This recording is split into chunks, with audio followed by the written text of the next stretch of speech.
Ram Ram, hello, नमस्कार, स्वागतम.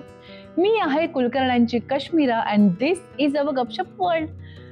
आतापर्यंत तुम्ही वेगवेगळ्या ग्रहांबद्दलची माहिती जाणून घेतलेली असेल, पण आपले राहू केतू राहिलेले आहेत बरं का, ज्याबद्दल सगळ्यांना खूप भीती वाटत असते. आधी आपण राहू केतू नक्की कोण, त्यांचा जन्म कसा झाला याबद्दलची एक छोटीशी गोष्ट जाणून घेऊया.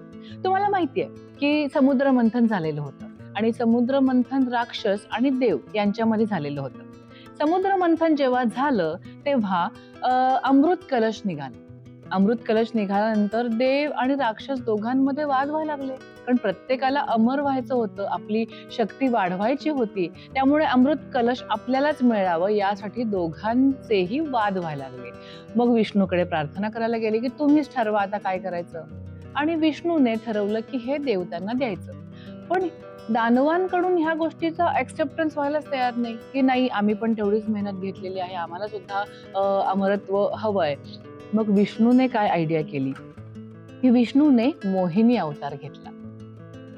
मोहिनी अवतार घेतल्यानंतर विष्णूने ठरवलं की आपण राक्षसांच्या इथे म्हणजे दानवांच्या इथे फक्त दूध द्यायचं. त्यांना असं वाटेल की ते अमृत आहे, पण ते द्यायचं नाही. आणि देवांना मात्र अमृत द्यायचं, जेणेकरून दिसताना असं वाटेल की दोघांनाही समान वाटणी केलेली आहे, पण प्रत्यक्षात तसं होणार नव्हतं.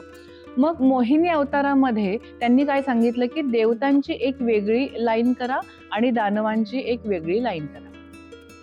आता हे झाल्यानंतर काय होतंय बघा पुढे, की जेव्हा जेव्हा मोहिनी अवतारातले विष्णू देवतांच्या लाईन मध्ये येतात तेव्हा त्यांना खरोखर अमृत पाजतायत आणि राक्षसांच्या लाईन मध्ये येताना त्यांना फक्त दूध दिलं जातंय. हे सगळं स्वरभानू नावाच्या राक्षसाच्या लक्षात आलं, की त्याला लक्षात आलं की बाबा हे तर आपली फसवणूक होतीये. मग काय करायचं. मग त्यांनी हळूच एक देवताचा अवतार घेतला, रूप घेतलं आणि देवांच्या लाईन मध्ये जाऊन बसला. आणि तिथं आल्यानंतर मोहिनीने म्हणजे मोहिनी अवतारातल्या विष्णूने स्वरभानूला अमृत दिलं. पण तेवढ्यात चंद्र आणि सूर्य या दोघांच्या लक्षात आलं की हा दानव आहे आणि त्यांनी रूप धारण करून आपल्या लेनमध्ये तो लाईनमध्ये येऊन बसलाय आणि याला अमृत दिलं जातंय. म्हणून त्यांनी पटकन विष्णूला सांगितलं की हा राक्षस आहे, हा देव नाहीये. आणि विष्णूंनी कोणत्याही सेकंदाचाही विचार न करता, उशीर न करता पटकन ते चक्र सोडलं आणि त्याला धडापासून वेगळं केलं. पण अमृताचा थेंब त्यांनी चाखलेला होता स्वरभानूने, त्यामुळे त्याचा मृत्यू झाला नाही, तो अमर झाला. पण शरीरापासून धड हे वेगळं झालं. मग आता त्यातलं जे धड होतं म्हणजे शरीर जे आहे, शरीर झाला केतू आणि फक्त शिर जे आहे, फक्त डोकं आहे ते झालं राहू. तर ही राहू केतूची आपल्या पुराणांमध्ये सांगितलेली गोष्ट आहे. पण प्रत्यक्षात राहू आणि केतू हे ग्रह आहेत का हो? तर नाही, हे शॅडो प्लॅनेट्स आहेत. म्हणजे चंद्र पृथ्वीभोवती आपल्या गोल गोल फिरतो आणि पृथ्वी सूर्याभोवती फिरते. तर चंद्राची कक्षा आणि सूर्याभोवती फिरण्याची पृथ्वीची कक्षा जिथे छेदली जाते त्या छेदन बिंदूला राहू आणि केतू म्हणतात. नॉर्थ साइडचा जो नोड आहे तिथला जो छेदन बिंदू आहे तो म्हणजे राहू आहे आणि साऊथ साइडचा जो छेदन बिंदू आहे तो म्हणजे केतू. तर आपल्या लक्षात आलेलं आहे की राहू केतू गोष्टींप्रमाणे नक्की कसे आहेत, कसे तयार झाले आणि ॲस्ट्रॉलॉजीमध्ये शॅडो प्लॅनेट्स असल्यामुळे सायंटिफिकली ते कुठले पॉइंट्स आहेत ज्यांना आपण राहू केतू म्हणतो. आता याचे कॅरेक्टरिस्टिक्स कसे आहेत, त्यांच्याबद्दलची माहिती कशी आहे ती आपण जाणून घेऊया. आता त्यातला जो फक्त शिराचा भाग आहे म्हणजे फक्त डोकं, त्याला आपण राहू म्हटलंय. आता आपल्या डोक्यामध्ये मेंदू हा सगळ्यात मुख्य भाग आहे. तर डिसिजन मेकिंग करताना फक्त विचार करणं म्हणजे विचारांच्या जोरावर घेतलेला डिसिजन आहे. मग त्याच्यामध्ये प्लॅनिंग प्लॉटिंग येतं, राजकारणामध्ये तुम्हाला ज्या खेळी खेळाव्या लागतात त्या येतात, किंवा अति विचार केल्यानंतर समज गैरसमज होतात. आपली महत्वाकांक्षा असते बघा, एखाद्या गोष्टीला आपल्याला अचीव्ह करायचं आहे की ही गोष्ट मला हवीच आहे, हे सगळं आपण विचारांच्या जोरावर ठरवतो.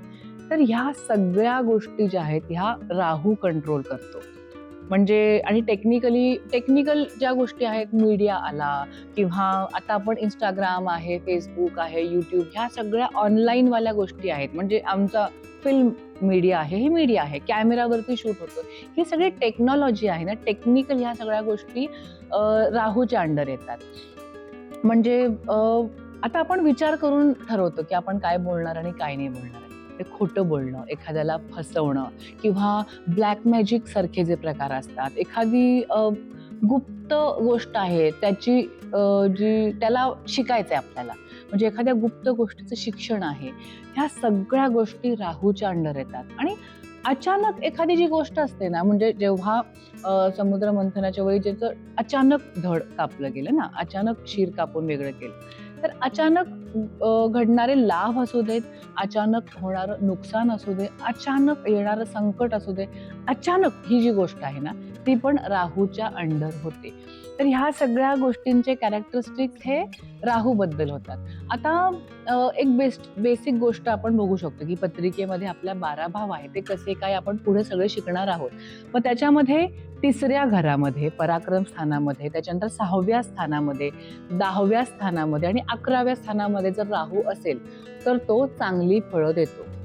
त्याच्यानंतर 1, 5, 7 आणि 8 या ठिकाणी जर राहू असेल, तर तो तितकीशी चांगली फळं आपल्याला देणार नाही. याच्याशिवाय राहिलेली जी ठिकाणं आहेत किंवा भाव आहेत, तिथे तो अशी मिश्र प्रकारची फळं देईल. आता त्याच्यामध्ये अजून खोलवर गेल्यावर डिटेल आपल्याला कळेल, की कुठल्या ग्रहाबरोबर आहे, दृष्टी कुठल्या ग्रहांची आहे, रास कुठली आहे, या सगळ्या गोष्टी अजून येणार आहेत. हे म्हणजे पक्कं हेच एवढंच येत नाही. हा काही पर्सेंटेजचा भाग आहे. हे झालं राहूबद्दल. आता आपण केतूबद्दल जाणून घेऊयात. सुदर्शन चक्र सोडून जेव्हा मोहिनी अवतारातल्या विष्णूने पूर्ण शिर धडापासून वेगळं केलं, तेव्हा हा फक्त धडाचा जो भाग राहिलेला आहे, तो म्हणजे केतू आहे. आता विचार वगैरे ह्या सगळ्या गोष्टी जेव्हा राहूकडे गेल्या, तेव्हा केतूकडे मन आलं. मन, अध्यात्म म्हणजे विचाराने केलेली कुठलीही गोष्ट ह्याच्यामध्ये येत नाही बरं का. ह्याच्यामध्ये अध्यात्म येतं. याच्यामध्ये भले शरीर आहे, पण त्या शरीराचा वापर करून घेण्याचा विचार नसल्यामुळे इथे पूर्णपणे स्पिरिच्युअलिटीमध्ये पुढे जाण्याची गोष्ट येते. मनापासून एखादी गोष्ट म्हणजे इंट्युशन्स येतात, की आपल्याला असं वाटतंय. हे ठरवलेली विचार करून ठरवलेली गोष्ट नाहीये. ही आपोआप निसर्गाने तुम्हाला दिलेली एक शक्ती असते. तर या सगळ्या गोष्टी ज्या आहेत ना, त्या स्पिरिच्युअल लेव्हलवर होतात आणि ती स्पिरिच्युअलिटी आपल्याला केतूकडून मिळते. आता यामध्ये बघा आध्यात्मिक साधना आली किंवा तुमच्या भूतकाळातलं जे कर्म आहे ना, ते भूतकाळातलं कर्म आपल्याला केतूवरून कळतं. त्याचप्रमाणे अचानक एखादं टॅलेंट आपलं अनलॉक होतं बघा. अचानक आपल्याला कळतं, की अरे हे पण मला येतं, जे आपल्याला यापूर्वी माहिती नव्हतं. म्हणजे ते विचार करून ठरवलेली गोष्ट नव्हती. अचानक तुम्हाला ते रिअलायझेशन आहे. हे सुद्धा आपल्याला केतूवरून लक्षात येतं. आता तुमच्या लक्षात येईल, की केतू हा अलिप्तपणा सुद्धा दाखवतो बघा. पण कशाबद्दल तो असू शकतो, की कधी-कधी असं वाटतं, की काय म्हणजे आता पैसे कमवून तरी काय करायचंय आपण? किंवा रिलेशन्स असले नसले तरी आता काय आहे, हा ठीक आहे, नाहीये तर ठीक आहे. हे जे विचार असतात ना, की ह्या सगळ्या भावना आहेत ना, ह्या केतूमुळे आपल्या लक्षात येतात. म्हणजे आपल्याला जाणवतात. मग हे जेव्हा वाढतं ना, तेव्हा माणूस भावना शून्य होऊ शकतो. म्हणजे त्याला कुठल्याही गोष्टी असल्या काय, नसल्या काय, काहीच फरक पडणार नाही. मग तेव्हा आपल्या लक्षात येतं, की हा केतूचा प्रभाव जास्त आहे. मग हा जेव्हा वाढत जातो ना, मग तो संसारातून, माणसांमधून, नात्यांमधून हळू अलिप्त होत जातो माणूस. त्यामुळे केतू जर स्ट्रॉंग असेल ना, तर तो अध्यात्मामध्ये खूप चांगली प्रगती करू शकतो. आता पत्रिकेमध्ये आता तुम्ही बघितलं, की नॉर्थ नोड जो आहे तो राहू आहे आणि साऊथ नॉड जो आहे तो केतू आहे. ते एक्झॅक्टली एकमेकांच्या अपोजिट असतात. तसेच ते पत्रिकेमध्ये सुद्धा जर पहिल्या ह्याच्यात राहू असेल तर 7व्या ह्याच्यातच केतू असणार. तो इतर ठिकाणी कुठेही नसणार. त्यांची डिग्री पण एक्झॅक्ट सेम असते. राहू दुसऱ्यात आहे तर केतू 8व्यामध्येच असणार. मग आता मगाशी मी तुम्हाला सांगितलं, की 3ऱ्यामध्ये जर राहू असेल तर तो चांगली फळ देतो. म्हणजे ऑटोमॅटिकली तुमच्या 9व्या स्थानामध्ये केतू आला. म्हणजे केतू 9व्या स्थानात चांगली फळं देणार. आता जर राहू 6व्या स्थानात चांगली फळं देतोय, तर 12व्या स्थानामध्ये एक्झॅक्टली त्याच्या अपोजिट केतू असेल, तर 12व्या स्थानामध्ये केतू चांगली फळं देणार.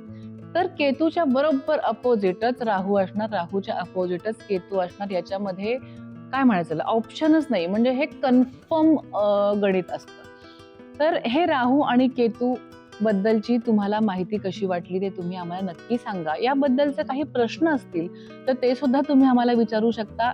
आपण आत्तापर्यंतच्या व्हिडिओमध्ये फक्त बेसिक त्याचे कॅरेक्टरिस्टिक्स कसे आहेत हे जाणून घेतलेलं आहे. डीपमध्ये अजून आपल्याला गमतीशीर पद्धतीने त्या गोष्टींचे स्वभाव वगैरे जाणून घेणार आहोतच. पण त्या प्लॅनेटचे कॅरेक्टरिस्टिक्स कळले तर ते थोडेसे जरी हायलाईट झाले की आपल्याला त्या अच्छा म्हणजे आता केतू हायलाईट झालाय तर आता याच्यामध्ये आपल्या बॉडीमधले वेगवेगळे अवयव सुद्धा कंट्रोल होतात बरं का. म्हणजे आता एखादा माणूस जर केतू प्रधान होत चालला असेल तर तो दाढी जास्त वाढवायला लागतो. म्हणजे तुम्ही बघाल की आपले साधू संत वगैरे जे आहेत ते सगळे जास्त लांब दाढी असलेले, कारण ते अध्यात्मात पुढे जातात. मग ऑटोमॅटिकली केतू त्यांचा हायलाईट व्हायला लागतो. मग दाढी वाढवणं वगैरे हे सगळे प्रकार येतात. हे सगळे रोजच्या एखाद्या माणसाला बघितलं ना की तुम्हाला कळेल की काय त्याच्यामध्ये कुठला ग्रह आता जास्त ऍक्टिव्ह आहे किंवा त्याचे विचार कशा पद्धतीने असू शकतील. हे सगळं आपण पुढे जाणून घेणार आहोतच. तोपर्यंत ह्याच्या आधीचे पण सगळे प्लॅनेटचे व्हिडिओ तुम्ही नक्की बघा. त्यांचे लिंक्स पण आम्ही तुम्हाला खाली देऊ. आणि हे कसं वाटतंय हे तुम्ही आम्हाला नक्की सांगा. आणि हा प्रवास पुढे चालू ठेवण्यासाठी लाईक, शेअर आणि सबस्क्राईब नक्की करा. तोपर्यंत थँक्यू. बाय.